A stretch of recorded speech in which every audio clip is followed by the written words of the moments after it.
Bonjour à toutes et à tous et bienvenue dans Cinefiles pour cette nouvelle critique du film Waterworld, un film sorti en 1995 de Kevin Reynolds. C'est un film avec Kevin Costner, Tina Majorino, Jeanne Trois Cornes parce qu'elle s'appelle Triple Horn et Dennis Hopper. Il a coûté 172 millions de dollars, ce qui était un budget pour l'époque colossal, je vous le rappelle, 1997. Titanic a coûté 200 millions, ce qui était le plus gros budget à l'époque, donc vraiment Waterworld était un immense budget. Il a rapporté en tout et pour tout 264 millions, avec des critiques mitigées, voire négatives, ça dépend des pays en fait. Il dure 2h15 et qu'est-ce qui se passe pendant ces 2h15 ? Eh bien c'est l'océan qui a envahi les mondes terrestres. Il ne reste plus que l'eau à perte de vue. Et il existe une île, Dryland, que tout le monde croit légendaire, qui est à portée de main d'une poignée de personnes guidées par le marineur qui marine. Kevin Costner va être un guide pour une femme et un enfant dans l'océan et qui va échapper à Dennis Hopper et ses pirates de la mer. Le film a été médiatisé plus pour ses déboires de tournage que pour ses atouts en tant que divertissement. Mais quand on voit la bande-annonce, ça donne vachement envie. En tout cas, c'est vrai que moi, quand je regarde la bande-annonce, j'ai envie de regarder le film. Et à chaque fois qu'il passait à la télé, il y avait toujours, je me rappelle dans les journaux, cette image de Kevin Costner qui hurle au premier plan avec derrière en fond un décor d'une ville post-apocalyptique. Bien sûr, c'était la ville d'une des plateformes sur lesquelles pouvaient se reposer nos héros. Alors, on va essayer un petit peu de se plonger dans ce World of Water. Nous commençons avec une histoire de quête qui est très classique. Une histoire de terre promise. C'est en cela que le scénario semble prévisible, c'est qu'on a déjà vu ces idées-là dans d'autres films avant ou d'autres films après. Quand on voit celui-là, le scénario, la structure globale ne nous est pas étrangère. On peut déjà presque s'ennuyer, mais ça reste assez standard. Pour le reste, ça va assez vite. Le scénario se résume en fait à une grosse course. Contre la montre, pas forcément, mais en quelque sorte, oui, avant que les pirates ne mettent la main sur l'île, il faut que le marineur arrive avant les pirates sur cette île Dryland, qui semble être une légende jusqu'au dernier moment. Alors c'est un scénario de Peter Rader et de David Twohy. Alors je sais pas si je prononce bien son nom de famille, David Twohy, c'est que c'est le créateur du personnage et de l'univers de Riddick. Donc c'est lui qui a fait les nombreux films Riddick. Et lui, quand il a fait le scénario de Waterworld, il a cité très clairement Mad Max 2 comme référence majeure. La tradition western des Mad Max et bien sûr le Mel Gibson dans le personnage interprété par Kevin Costner qui est assez facile à repérer. On pourrait dire que ce serait pour rameuter le public de Mad Max 2, mais je pense qu'il se veut bien plus large puisque le public de Mad Max 2 n'était pas si énorme que ça. Il ne veut pas forcément se contenter de la faune de fans de l'univers de Miller. Le succès n'est pas gigantesque en plus, donc bon, imaginez si c'était juste une simple citation de Mad Max 2, ce serait encore plus réduit le succès. Donc là, il voulait quand même brasser quelque chose de plus large avec un scénario classique. C'est en cela que c'est assez cohérent. Certains y voient une tentative de transformer l'univers sombre, nihiliste, rempli d'humour noir de Mad Max 2 en une comédie quasi estampillée Disney. Je ne pense pas que ce soit une réponse au deuxième volet de Miller, mais plus un hommage, une sorte de Mad Max aquatique. Atoll, cette grande plateforme qui est une sorte de ville, me fait un peu penser à Bartertown. Et ça se passe bien sûr dans un futur qui est pas vraiment déterminé. Il y a plein de ponts qu'on peut faire avec Mad Max 2, mais ça va plus loin. Ici, on veut faire quelque chose d'inédit. On veut proposer un concept de science-fiction qui fait vraiment rêver. Et franchement, c'est assez jouissif. Toutes ces idées qu'ils ont eues, il y a plein de détails qui rappellent au spectateur qu'il est bien sur Terre, même si elle est méconnaissable. Par exemple, on ne voit pas vraiment toute la faune aquatique, voire une nouvelle faune qui existe. Il y a des idées super intéressantes. Aucune personne ne sait qu'il y a eu la civilisation sous l'eau, parce que il faut nager assez profondément pour la découvrir. Rien que ça, c'est une idée géniale. C'est un univers riche quand même, objectivement parlant, quand on regarde un petit peu ce qu'il a à nous offrir, mais peut-être pas assez approfondi dans l'univers global. Le film est tellement généreux que on a envie d'en voir plus. Il y a en fait plein d'idées superbes, mais qui sont qu'effleurées. Le film joue alors sur l'imagination du spectateur. Après la sortie du film, on doit avoir les idées plein la tête. Il semblerait d'ailleurs qu'il y ait une version longue avec 40 minutes minutes supplémentaires. Donc une director's cut qui durerait 3 heures. Je ne l'ai pas vu, mais il paraît que c'est plus épique encore, qu'il y a des persos plus travaillés, qu'il y a plein de réponses à nos questions, ce qui est absolument formidable. Il semblerait aussi qu'il y ait une fin différente. L'un des derniers plans montre que Dryland n'est autre que le mont Everest. Quelle révélation ce serait, n'est-ce pas? Mais il semblerait que dans la version que j'ai vue, ce soit pas vraiment ça.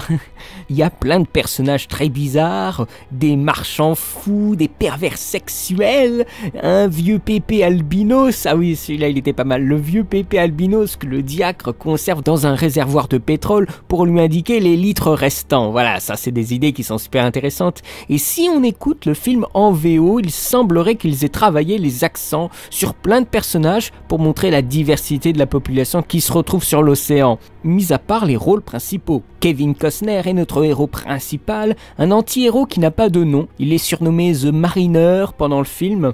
C'est un mutant, saisi de fascination et de répulsion pour les humains. Kevin Costner ne se laisse pas approcher par le spectateur. Il a vraiment un caractère de merde pendant plus de la moitié du film. Et son divorce dans la vie réelle, à Kevin Costner, pendant l'élaboration du film, n'a forcément pas aidé le réalisateur.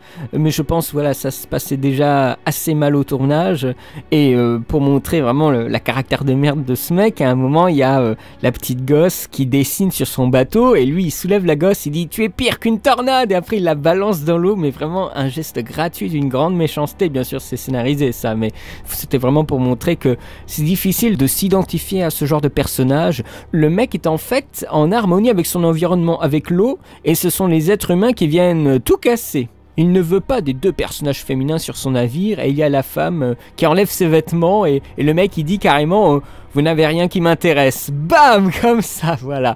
C'est assez violent, mais il y a quand même une évolution au bout d'un moment, une adaptation de l'humanité à la vie sur l'océan, et une adaptation de ce marineur à cette humanité qu'il a perdue. On montre très bien ici que le marineur est la conséquence de cette catastrophe. C'est sûrement le dernier des siens, comme ils disent dans le film, mais on n'en sait rien en fait. Est-ce qu'il joue mal? Non, je trouve qu'il joue quand même assez bien. Après, il fait ce qu'on lui demande. Et il est mis en opposition avec Dennis Hopper, qui joue le diacre Deacon en VO. Il cabotine, mais même s'il cabotine, il s'amuse aussi. Alors le réalisateur Kevin Reynolds voulait d'autres personnes, par exemple Samuel L. Jackson, qui a préféré d'ailleurs tourner à la place le 3e Die Hard, et je crois qu'il a fait un bon choix. Alors Dennis Hopper reste un méchant assez sympathique, qui essaye de mener son petit monde là où il peut, ou là où il veut, ça dépend comment on le voit, même s'il a l'air un peu égocentrique. Et il y a un passage que je trouve excellent, c'est peut-être un des meilleurs passages du film, enfin à mon sens, c'est quand on le voit avancer en voiture en distribuant des cigares dans un espèce d'entrepôt qui est en fait l'intérieur d'un énorme cargo. Et sur cette scène, il y a une reprise des Blue Brothers du thème de Peter Gunn. Ce moment est absolument génial. On se croit en ville, ça fait vachement Las Vegas, une espèce de chaos industriel, mais que le mec gère et qu'il apprécie par les gens. Et je trouve ça super intéressant que le mec essaye aussi de sauver des gens, à sa manière. Il y va par la force, mais c'est aussi très intéressant. Voilà, le mec qui essaye d'être un leader un peu malgré lui, mais il voit que tout le monde le suit, donc il se dit ouais pourquoi pas, et il devient justement le leader, le diacre, en essayant d'amener tout ce beau monde vers de meilleurs horizons. Mais il faut passer par Kevin Costner, et là c'est déjà plus dur. Alors Kevin Costner est accompagné par 2 personnages féminins. Un des premiers personnages c'est Jeanne Tripehorn. Non, mais c'est des personnages féminins qui sont très stéréotypés, donc je n'ai pas grand chose à dire. Ouais, c'est sympa. Bon, par exemple, ça c'est peut-être la seule chose que je sais à propos de cette personne, c'est qu'elle a refusé des scènes de nu. Alors il fallait une doublure. Doublure cul, s'il vous plaît. Non, mais voilà, ça c'est aussi les problèmes des gens qui sont trop pudiques, et donc il faut trouver des personnages en film de dos et tout ça, on s'arrange.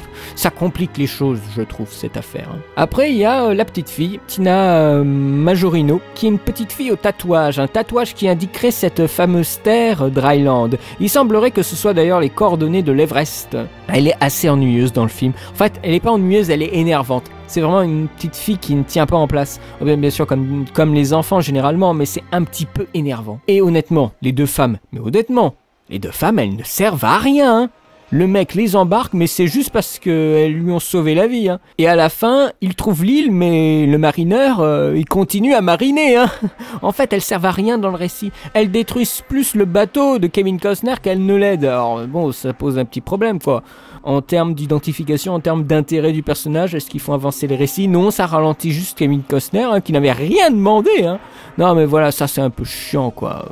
Alors après, oui, c'est parce que elles lui ont sauvé la vie à un moment, mais je ne vois pas vraiment l'intérêt de ces personnages sur la durée du film, quoi. Après, bien sûr, c'est pour respecter une structure classique, je suis tout à fait conscient de ça, et ça marche plutôt bien. Mais à un moment, on se dit, ouais, bon, il peut pas les larguer, quoi. On critique la caractérisation des personnages, mais personne n'est parfait, personne ne sort du lot non plus, hein.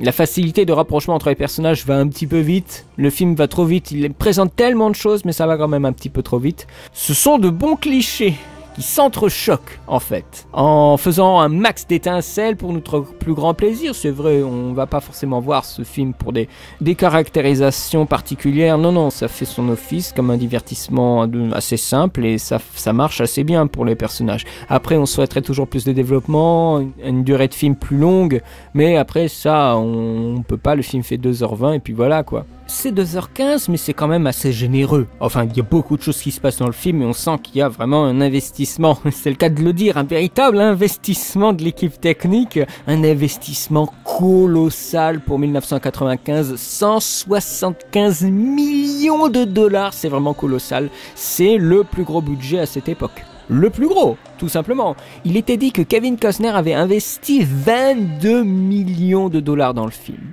Des milliers de dollars pour de l'eau. 500 personnes sur le plateau de tournage. Des fortunes. J'ai lu un chiffre, un truc fou. Par jour, il dépensait par jour 350 000 dollars. Vous vous rendez compte ? Un tournage, ça c'est des coups de court-métrage, hein, voire même des courts-métrages qui sont très à l'aise, hein, des courts-métrages officiels avec vraiment un truc qui va passer en festival et tout ça, et un bon court-métrage. Hein. C'est presque le budget de Mad Max du premier, par jour. Alors imaginez que les jours de tournage, à ce que j'ai lu, c'était 157 jours de tournage pour l'acteur, donc l'acteur principal Kevin Costner, donc 6 jours sur 7 à peu près. Ça nous ferait 157 fois 350 000, ça nous ferait à peu près 55 millions d'emblée juste pour les jours de tournage. On ne parle pas de post-production, on ne parle pas de salaire, on parle juste des jours de tournage. 55 millions, c'est déjà le budget d'un film bien confortable à l'époque, hein. C'est un truc de fou. Ce film, c'est la folie des grandeurs. Il y a beaucoup d'effets visuels, des costumes, des accessoires, des tonnes, 300 mitraillettes, 100 arbalètes, 30 jet skis, de quoi faire une véritable armée. Il tournait exclusivement sur l'eau, donc ça n'avait jamais été fait auparavant. C'est un projet colossal, une des productions les plus fastueuses. Un paradoxe, puisqu'on a des trucs assez sales dans le film, avec des décors et des costumes qui sont quand même vachement travaillés. Alors là, on peut pas dire qu'il n'y a pas de production design. Hein. C'était vraiment assez impressionnant. L'impression de survivant après l'apocalypse dans un déluge est vraiment bien retranscrite. On a un décor vachement impressionnant qui est l'atoll. Les opticiens. Oh, ça a été facile, celle-là, il était facile. Qui était créé, c'est une île artificielle sur laquelle il tournait tous les passages qu'on voit au début du film, sur laquelle aussi il y a eu des contraintes de tournage particulièrement complexes. Il fallait trouver un moyen, un système de rotation de l'île pour tourner toujours en direction de la mer. Alors, l'atoll qui pouvait tourner sur elle-même, donc cette manœuvre nécessitait 6 heures et une dizaine de techniciens, enfin des mecs, ils ont complètement fumé. Mais en même temps, c'est génial. C'est génial. Pourquoi c'est génial ? Pas tout simplement parce que c'est fait en vrai. Il n'y a pas d'effets spéciaux. C'est une vraie machine qu'ils ont construite. Et ça, c'est formidable. Alors, il y a aussi un autre truc. Non, mais là, ça va être toutes les anecdotes de tournage à la chaîne. Hein. Mais c'est un truc de fou, ce film. Hein. Le trimaran... le trimaran de Kevin Costner, c'était une sorte d'intercepteur à la Mad Max. Il y avait 2 répliques qui étaient construites à ce que j'ai lu et il y a eu un transport épique jusqu'au lieu du tournage parce que tout était dans la flotte, donc il fallait faire venir sur des îles à côté. Enfin, oh là là là. C'est une Batmobile avec des tonnes de gadgets et des trucs utiles, ça c'est génial. C'est tellement énorme que le mec, il fait des sauts pas possibles avec une corde pour passer d'un bout à l'autre de son bateau. Le mec n'a même pas besoin d'armes. Avec une baliste à un moment, vraiment dans le film, c'est trop énorme. Il dévie un bateau qui tire comme un fou sur l'atoll pour dégommer des smokers sur véhicules. Ça, c'est génial. Non, mais franchement, le film, il est extrêmement généreux. Il y a de l'action fun dans le film. Il y a des effets spéciaux d'incrustation un petit peu mal faits pour des explosions, mais à la limite, on peut accepter ça. Hein. Le film date et reste quand même assez fou. Ce que les gars ont fait et ont filmé en vrai, c'est vraiment vachement fort. Je préfère un argent dépensé en décor et en costume sur un tournage réel que de l'argent dépensé en post-production pour des trucs de synthèse. Tu sens qu'il y a quelque chose de vrai, quoi. Et il y a du travail. Après, il y a des trucs qui font vachement fake. Par exemple, à la fin du film, il y a 3 véhicules qui s'entrechoquent dans une grande explosion. Ça fait méga fake. Alors là, l'explosion, elle est vraiment ratée. Hein. Mais en attendant, ça fait quand même un énorme travail. Et pour continuer sur cette optique, le film se revendique totalement de Mad Max. Le directeur de la photo, c'est Dim Semler. Alors Dim Semler, ça vous dit peut-être pas grand-chose, mais c'est celui qui a fait la photo de Mad Max Road Warrior et de Mad Max Beyond the Thunderdome. Donc c'est le chef-op de ce film. Il y a vraiment un vrai lien qu'on veut faire passer ici. Hein. Waterworld est filmé, j'allais dire comme Mad Max, non, mais il y a cette idée de film d'action comme un peu spécial, en post-apocalyptique, un voyage avec des courses-poursuites, c'est vraiment ça, il y a de très bonnes idées. Il y a un moment, c'est un truc de fou ça, il y a des caméras en plongée sur l'eau où on voit les tracés des bateaux, c'est assez beau à voir. C'est vraiment, mais le film a une véritable un cachet esthétique qui est assez effarant. Moi, j'étais très très impressionné parce que encore une fois, tout ça, ce n'est pas fait. L'eau, elle est pas virtuelle. Hein. Les mecs, ils avaient pas l'argent pour faire de l'eau virtuelle à l'époque. Hein. Donc c'est vraiment vrai. C'est vrai et tu sens que les mecs, ils se sont déchaînés quoi. Même en pleine mer. On voit rapidement des bouts d'île au fond, malheureusement. Après, il faut chercher la petite bête, hein, mais c'est très difficile de tourner sur l'eau. Hein. La mise en place de certains plans sont compliqués et on le voit parce qu'une fois qu'un bateau est passé, si vous voulez vous refaire la prise, et souvent ça a été le cas, j'en suis certain, il faut qu'il retourne à son point de départ en espérant que le vent, les nuages, le soleil n'aient pas décidé de changer de cap. C'est ultra dur. C'est très très compliqué de créer du désordre aussi. Il y a 1 an de préparation, pour préparer tout ce qu'il y avait à faire. Et bon, les tournages, ils ont dû le faire en été peut-être pour pas qu'il y ait trop de changements de climat et de température de soleil. Mais même avec 1 an de préparation, ce film a été une catastrophe. Un tournage catastrophique. Le script a été refait 36 fois avec 6 scénaristes différents, dont Joss Whedon, qui avait dit que c'était des semaines au cœur de l'enfer. Je vous ne dis pas tout, il y a trop de trucs fous. Hein. Mais c'est juste fou ce tournage. Parce que, je sais pas, je vais vous dire 2-3 trucs, enfin même beaucoup, mais tous les bateaux qu'on voit à l'écran, bon... ok, ils sont à l'écran, mais on ne voit pas tous les bateaux qu'il y a en vrai, parce qu'il y a les bateaux pour le transport, les bateaux pour le remorquage, les bateaux pour les acteurs, pour l'équipe technique, les bateaux pour filmer. Oh là là là, mais imaginez le nombre de bateaux sur la scène du tournage, ça doit être un truc de fou. Et l'atoll, le décor de Milton, là, ils avaient oublié de faire un truc dans cet atoll, parce qu'ils n'avaient pas mis les toilettes. Il n'y avait pas de toilettes. Alors imaginez, c'est le décor où l'équipe tournait tout le temps, séjournait pendant un sacré moment et il n'y avait pas de toilettes. Alors il n'y avait pas sur les bateaux dans lesquels ils tournaient.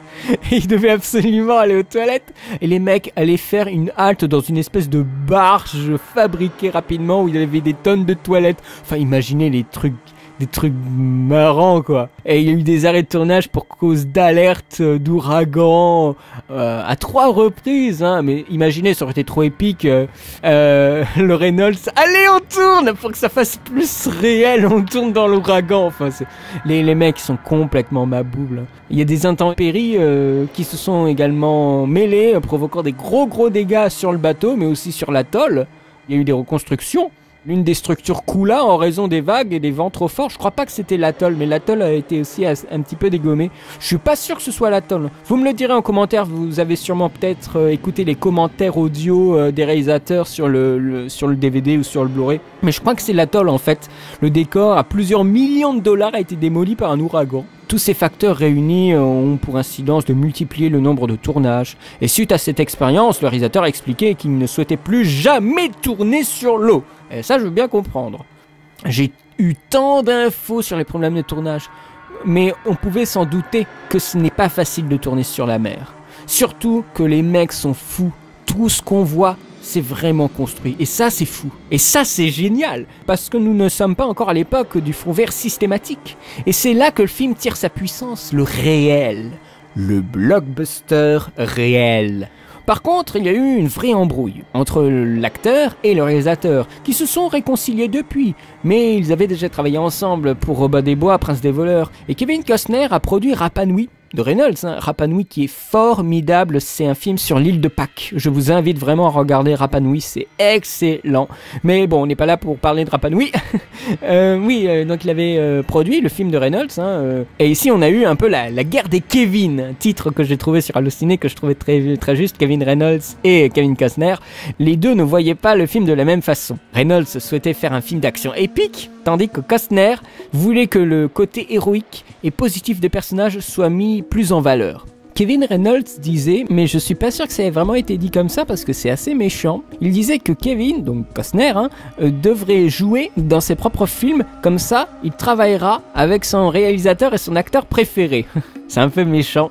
Et il était dit aussi que Kevin Costner séjournait dans un village à 4500 $ la nuit. Donc faites ça fois 156 jours, vous avez encore une somme supplémentaire à rajouter. C'est ce qui a été dit, je ne suis pas sûr si c'est vrai. Avec un majordome, un chef cuisinier, sa propre piscine, alors que l'équipe était dans des dortoirs minables où la température pouvait monter jusqu'à 50 degrés. 50 degrés. Ça contribue malheureusement à une certaine animosité sur le tournage et à une baisse du moral dans l'équipe.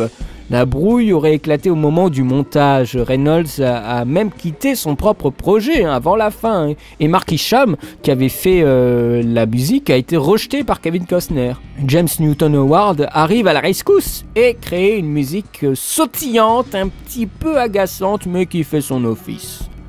D'après ce que j'avais lu sur Allociné, la hache de guerre était enterrée. Les deux Kevin se sont retrouvés pour un commentaire audio autour de Robin des Bois et sur un autre projet qui s'appelle Hatfields and the McCoys en 2012 qui fut un succès, un gros succès. Kevin Costner a eu un Golden Globe pour cette mini-série et je trouve ça très agréable, très beau qu'ils se soient réconciliés et que l'histoire a une bonne fin. Le film a pu se rembourser, Dieu merci, et ce grâce à sa sortie en vidéo. Je peux donner l'impression que parce que le film a été dur à faire, qu'il doit être considéré comme un bon film, c'est une dure question. Bien sûr, ça aurait pu être plus, mais arrêtons de fantasmer sur l'hypothétique film qu'il aurait pu être. Les rumeurs de la presse ont complètement dézingué le film. Les réécritures, la calvitie de l'acteur, les accidents. Et pourquoi les gens détestent ce film? Je me pose la question, ce n'est pas si différent d'un Pirate des Caraïbes.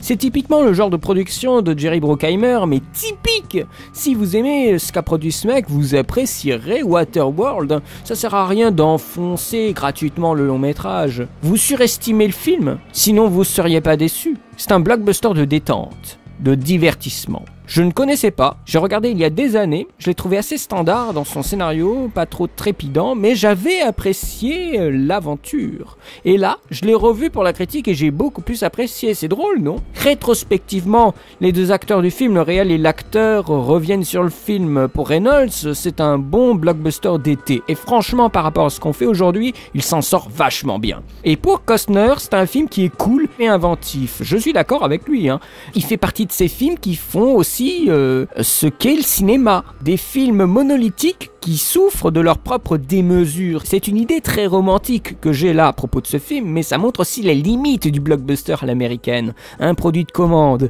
utilisé pour une consommation de masse, mais dont la digestion est parfois difficile en dépit d'un menu alléchant.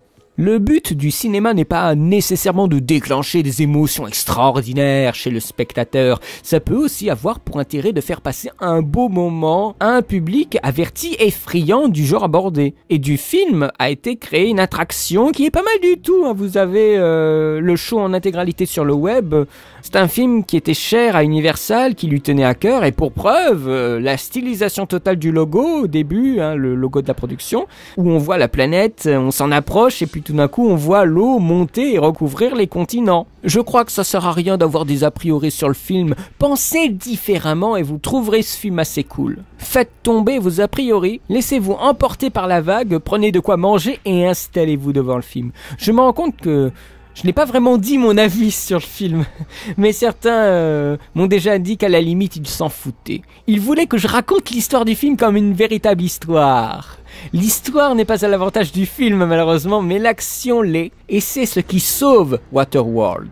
Un film d'action futuriste décent, avec des putains de décors. Une sorte de classique, en quelque sorte, du classique du blockbuster.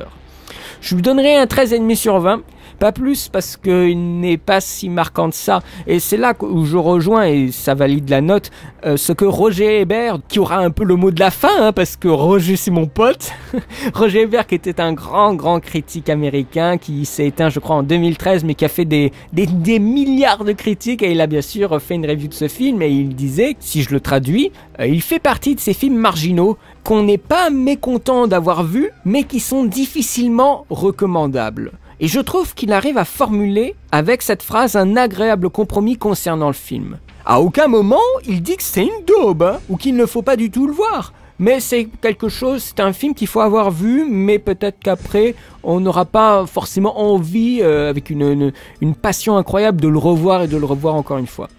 C'était le mot de la fin. Merci Roger. Non mais c'est vraiment un grand critique américain qui a eu, je crois, plus de 40 ans de carrière critique, je crois 45 ans ou un truc comme ça, de carrière critique. C'est vraiment quelqu'un qui avait l'œil pour déceler les films. Et d'ailleurs c'est aussi quelqu'un qui a adoré Mad Max 3, hein. Donc moi je dis merci Roger, merci Roger. Donc voilà, j'ai terminé cette grande critique de Waterworld, et avec Waterworld se termine la semaine Mad Max. J'espère que ça vous aura plu cette semaine, et toutes ces vidéos, moi ça me fait très plaisir d'avoir concentré l'actualité. En attendant bien sûr Mad Max 4, Fury Road, là le dernier trailer il déchire complètement. J'espère ne pas avoir été trop spoilé, enfin en termes de contenu visuel. L'histoire, je pense que ceux qui ont vu les Mad Max précédents, ils savent que l'histoire ne sera pas ouf, parce que les derniers Mad Max c'était pas des histoires de ouf, c'était des histoires très classiques. Ici ça a l'air vraiment d'être une course-poursuite assez banale, mais après la mise en scène est assez incroyable. Le mec plus de 70 ans et il te fait un truc de fou. Alors moi je suis complètement fan, j'ai hâte de le voir. J'espère que vous avez aussi la hype. Cette semaine y était consacrée à faire monter la sauce. Donc j'espère que ça vous aura plu. J'espère que cette critique de Waterworld vous aura plu également. N'hésitez pas à poster des commentaires concernant ce film, parce que je pense que vous avez des choses à dire sur ce film, si vous avez pas du tout aimé, ou si vous l'avez pris pour ce que c'était, un divertissement qui fait son office. Voilà, n'hésitez pas à poster des commentaires. N'hésitez pas à me suivre pour la suite des Disney et de tout le reste. Voilà, j'espère que ça vous aura plu. Quant à moi, eh bien, je vous remercie beaucoup de me suivre, de regarder mes vidéos, et je vous dis à très bientôt pour de nouvelles critiques et pour de nouvelles analyses. Allez, salut!